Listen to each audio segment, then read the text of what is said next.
ആദ്യം അവ video start ചെയ്തിട്ടുണ്ട്. അപ്പോൾ ഇന്ന് സൺഡേ ആയിട്ടുള്ള ഞങ്ങൾ കുറച്ച് വിശേഷങ്ങളൊക്കെ ഉണ്ടല്ലോ. അപ്പോൾ രാവിലെ തന്നെ ഞാൻ എണീറ്റിട്ട് പാൽ ചായയും തേയിലവെള്ളം ഇട്ട് വെച്ചിട്ടുണ്ടായിരുന്നു. അപ്പോൾ അതിനുശേഷം ആദ്യക്ക് പാൽ കാച്ചിയിട്ട് ബൂസ്റ്റ് ഇട്ടോ ചോക്കോസ് ഇട്ടോ ആണ് കൊടുക്കുന്നത്. അപ്പോൾ ഇന്ന് ബൂസ്റ്റ് ഇട്ടിട്ട് മതിയെന്ന് പറഞ്ഞാൽ അങ്ങനെ അത് ഉണ്ടാക്കി കൊടുത്തിട്ടുണ്ടായിരുന്നു. അങ്ങനെ അതിനുശേഷം ചപ്പാത്തിയും മുട്ടക്കറിയായിരുന്നു. അപ്പോൾ അതിന് വേണ്ടിയിട്ടുള്ള മുട്ടയും പുഴുങ്ങി വെച്ചു, ഉള്ളിക്കറിയൊക്കെ റെഡിയാക്കി അന്നേരം തന്നെ ചപ്പാത്തിയും മുട്ടക്കറി സെറ്റാക്കി ഞങ്ങൾ രാവിലെ കഴിച്ചിട്ടുണ്ടായിരുന്നു. അപ്പോൾ ഇന്ന് സൺഡേ അല്ല, അപ്പോൾ രാവിലെ പള്ളിയിലൊക്കെ പോകണം. ഞങ്ങൾക്ക് 10:30-ക്കാണ് ഇവിടെ കുർബാന. അപ്പോൾ അതിനു മുമ്പ് ജോലിയെല്ലാം സെറ്റാക്കിയിട്ടായിരുന്നു പോയത്. ഇത് പിന്നെ ഇച്ചാൻ ഇന്നലെ മീൻ പിടിക്കാനായിട്ട് പോയിട്ട് മീനൊന്നും കിട്ടിയില്ല. അപ്പോൾ രാത്രി പോയപ്പോൾ കിട്ടിയതായിരുന്നു ഒരു ഞണ്ട്. അങ്ങനെ അത് ഞാൻ രാവിലെ തന്നെ ആദ്യക്ക് പുഴുങ്ങി കൊടുത്തിട്ടുണ്ടായിരുന്നു. അങ്ങനെ അയാൾ ചൂണ്ടയിടാൻ കൊണ്ടുപോകാനായിട്ട് മേടിച്ചതായിരുന്നു കക്ക. എന്നിട്ട് പോയിട്ട് മീനൊന്നും കിട്ടാത്തതുകൊണ്ട് ആ കക്ക ഞങ്ങൾ രാവിലെ കറി വയ്ക്കാനായിട്ടായിരുന്നു എടുത്തത്. പിന്നെ ഞാനതിനെ പെട്ടെന്ന് തോരൻ വെച്ചിട്ടുണ്ടായിരുന്നു.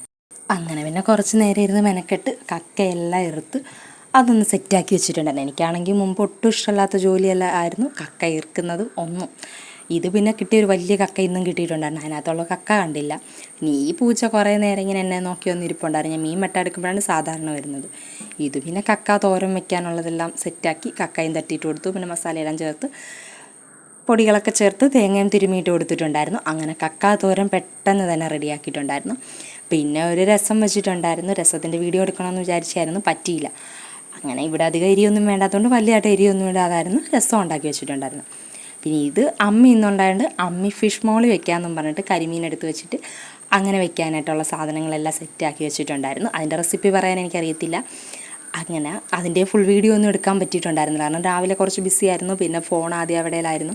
അതുകൊണ്ട് അങ്ങനെ വീഡിയോസൊന്നും വലുതായിട്ടൊന്നും എടുത്തിട്ടുണ്ടായിരുന്നില്ല. അങ്ങനെ ഇത് പിന്നെ ഞങ്ങളുടെ വീട്ടിൽ തന്നെ പിടിച്ച ഒരു എന്തോ ഒരു വെജിറ്റബിൾ സാധനമാണ്. അപ്പോൾ അത് ഞാൻ ആ തോരൻ വെക്കാനായിട്ട് രാവിലെ എടുത്തുകൊണ്ട് വന്നതായിരുന്നു, തോരൻ വെക്കാമെന്നും പറഞ്ഞിട്ട്. അന്നേരം പിന്നെ കക്ക തോരൻ വെച്ചതുകൊണ്ട് അത് തോരൻ വെച്ചിട്ടുണ്ടായിരുന്നില്ല. അത് ഞാൻ നാളത്തേക്ക് മാറ്റി വെച്ചിട്ടുണ്ടായിരുന്നു. ഇത് പിച്ചണമെന്ന് പറഞ്ഞിട്ട് 2-3 ദിവസമായി മറന്നുപോയി. ഇന്നാണ് പെട്ടെന്ന് രാവിലെ പോയി ഓർത്തിട്ട് പിച്ചിയത്. ഇത് പിന്നെ ഇന്നലെ ഞങ്ങൾ വൈകുന്നേരം ബീഫ് കറി വെച്ചിട്ടുണ്ടായിരുന്നു. അപ്പോൾ അതിൻ്റെ അത് ഞാൻ പിന്നെ ഫുൾ വീഡിയോ ഡീറ്റെയിൽ ആയിട്ട് ഇന്നലെ എടുത്തിട്ടുണ്ടായിരുന്നു. പിന്നെ അതിലേക്ക് ആവശ്യമായിട്ടുള്ള ഉള്ളിയും വെളുത്തുള്ളി ഇഞ്ചിയും കറിവേപ്പിലയും പച്ചമുളകും എല്ലാം അരിഞ്ഞ് റെഡിയാക്കി മുൻപേ വെച്ചിട്ടുണ്ടായിരുന്നു. എന്നിട്ട് പെട്ടെന്ന് പാൻ വെച്ചിട്ട് അതിലേക്ക് വെളിച്ചെണ്ണ ഒഴിച്ച് പെട്ടെന്നൊരു തട്ടിക്കൂട്ട് ബീഫ് കറിയായിരുന്നു വെച്ചത്. അങ്ങനെ പിന്നെ ആദ്യമേ കറിവേപ്പിലയും വെളുത്തുള്ളിയൊക്കെ ചേർത്ത് കൊടുത്തിട്ട് നന്നായിട്ട് അതിനെ ഒന്ന് വഴറ്റിയെടുത്തിട്ടുണ്ടായിരുന്നു.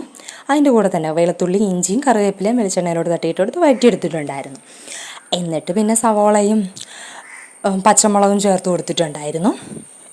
അങ്ങനെ അതും ഇതും എല്ലാം കൂടെ നന്നായിട്ടൊന്ന് ഇളക്കി എല്ലാം കൂടെ ഒന്ന് സെറ്റാവാൻ വെച്ചിട്ടുണ്ടായിരുന്നു. പിന്നെ ആവശ്യത്തിന് ഉപ്പും ചേർത്ത് കൊടുത്തിട്ടുണ്ടായിരുന്നു. അപ്പോഴേക്കും പെട്ടെന്ന് ബീഫും കഴുകിയെടുത്തു. അതിൻ്റെ കൂടെ തന്നെ തക്കാളിയും ചേർത്ത് കൊടുത്തിട്ടുണ്ടായിരുന്നു. ആ ഗ്യാപ്പിൽ ഞാൻ പെട്ടെന്ന് ബീഫും കഴുകിയെടുത്തിട്ടുണ്ടായിരുന്നു.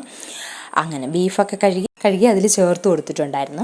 അപ്പോൾ അതിന് വീണ്ടും ഒന്ന് ആവശ്യത്തിന് വേണ്ട ഉപ്പുമൊക്കെ ഇട്ടിട്ട് അത് നന്നായിട്ട് വേവിക്കാൻ മഞ്ഞൾപ്പൊടി ഇട്ട് അടച്ചു വെച്ചിട്ടുണ്ടായിരുന്നു. പിന്നെ ഒരു 10 വിസിലൊക്കെ ആവശ്യത്തിന് വേകാനായിട്ട് വേണമല്ലോ. അങ്ങനെ വിസിലൊക്കെ അടിച്ചു. അപ്പോൾ അത് സെറ്റായി വന്നിട്ടുണ്ടായിരുന്നു. പിന്നെ വെളിച്ചെണ്ണ ഒഴിച്ചു ആവശ്യത്തിനുള്ള പൊടികളൊക്കെ ചേർത്ത് കൊടുത്തിട്ടുണ്ടായിരുന്നു. അങ്ങനെ അതെല്ലാം ഒന്ന് ഇളക്കി നന്നായിട്ട് സെറ്റാക്കാൻ വെച്ചിട്ട് അതിനകത്തോട്ട് നമ്മൾ വേവിച്ച് വെച്ചിരുന്ന ബീഫും ബാക്കി ഉള്ളി അതെല്ലാം വഴറ്റി വെച്ചിരുന്നല്ലോ അതെല്ലാം കൂടെ ചേർത്ത് കൊടുത്തിട്ടുണ്ടായിരുന്നു. അങ്ങനെ കുറച്ച് സമയം നന്നായിട്ട് അടച്ചു വെച്ച് വേവിച്ചു. അങ്ങനെ നമ്മുടെ ബീഫ് കറി സെറ്റായിട്ടുണ്ടായിരുന്നു. പെട്ടെന്ന് വെച്ചതുകൊണ്ട് തേങ്ങയൊന്നും ചേർക്കാൻ പറ്റിയിട്ടുണ്ടായിരുന്നില്ല. അങ്ങനെ പിന്നെ അതൊക്കെ കഴിഞ്ഞ് വീണ്ടും രാവിലത്തെ ജോലിയെല്ലാം കഴിഞ്ഞ് പള്ളിയിൽ പോയതായിരുന്നു. അങ്ങനെ അതിനുശേഷം വീണ്ടും വന്നിട്ടാണ് നമ്മൾ ഫുഡ് കഴിച്ചിട്ടുണ്ടായിരുന്നത്. അപ്പോൾ ചോറും കക്ക തോരനും മീൻ വറുത്ത പിന്നെ ഞങ്ങൾക്ക് ഡെയിലി കാണും. അത് ആദ്യക്ക് സ്പെഷ്യലാണ്. കരിമീൻ വറുത്തുണ്ടെങ്കിൽ അവൻ കഴിച്ചോളും. പിന്നെ അമ്മി വെച്ച ഫിഷ് മോളയുടെ കറിയും അത് നല്ല ടേസ്റ്റി കറിയായിരുന്നു. അങ്ങനെ അതൊക്കെ കൂട്ടി ഞങ്ങളിന്ന് കഴിച്ചിട്ടുണ്ടായിരുന്നു. ഈ ഫുൾ വീഡിയോ കണ്ടിട്ട് ഇഷ്ടമായിട്ടുണ്ടെങ്കിൽ ലൈക്ക് ചെയ്യാനും കമൻറ്റ് ചെയ്യാനും ഷെയർ ചെയ്യാനും മറക്കരുത്. സബ്സ്ക്രൈബ് ചെയ്തിട്ടില്ലാത്തവർ സബ്സ്ക്രൈബ് ചെയ്തിട്ട് ഞങ്ങളുടെ കൂടെ തന്നെ കൂട്ടിക്കുക. അടുത്ത ആദ്യം ഒരു കുട്ടി വീഡിയോ ആയിട്ട് ഉടൻ തന്നെ വരുന്നതായിരിക്കും.